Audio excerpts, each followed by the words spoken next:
ধৰক এতিয়া যি আগন্তুক বিধানসভাৰ নিৰ্বাচন আমাৰ ৰাইজক দিবলগীয়া মূল আপোনালোকে জানে যে বিৰোধী শক্তি আমি ঐক্যবদ্ধভাৱে আছোঁ আৰু অসমৰ পৰা বিজেপিক আমি পুলি প্ৰক্ৰিয়া উঘালিব লাগিব। অসমৰ জাতীয় জীৱনৰ অসমৰ ভাষাৰ কৃষ্টি সংস্কৃতি নিশেষ কৰিছে।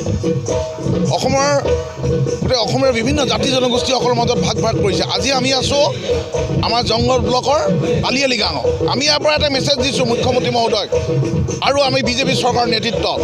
তেওঁলোকে মিচিং জনগোষ্ঠী হৈছে ভূমিপুত্ৰ। সেই ভূমিপুত্ৰসকলক তেওঁলোকে আলিআলি গাঁৱক 10খন বা 11খন জিলাত বন্ধ দি তেওঁলোকে থাকিলে নহ'ব, সমগ্ৰ অসমত দিব লাগিব।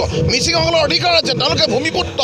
কাক দিব তেওঁলোকে, কাক লৈ? আজি যিটো সময়ত বিজেপিয়ে কৈ আছে যে তেওঁলোকে কি কয় জাতি জনগোষ্ঠী ভাষা বাকী ধৰ্মাৱলম্বীসকললৈ ঐক্যবদ্ধভাৱে কথা কয়, তেওঁলোকে শৰাইঘাটৰ ৰণৰ কথা কয়। তেওঁ কাক লৈ শৰাইঘাটৰ ৰণ কৰিব? তেওঁলোকে কাক লৈ শৰাইঘাটৰ ৰণ কৰিব? ভূমিপুত্ৰসকলক লৈ কৰিব নে কাক লৈ কৰিব?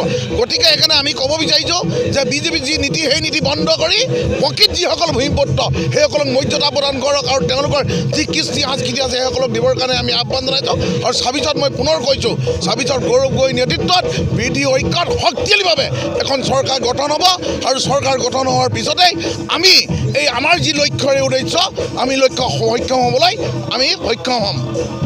যিহেতু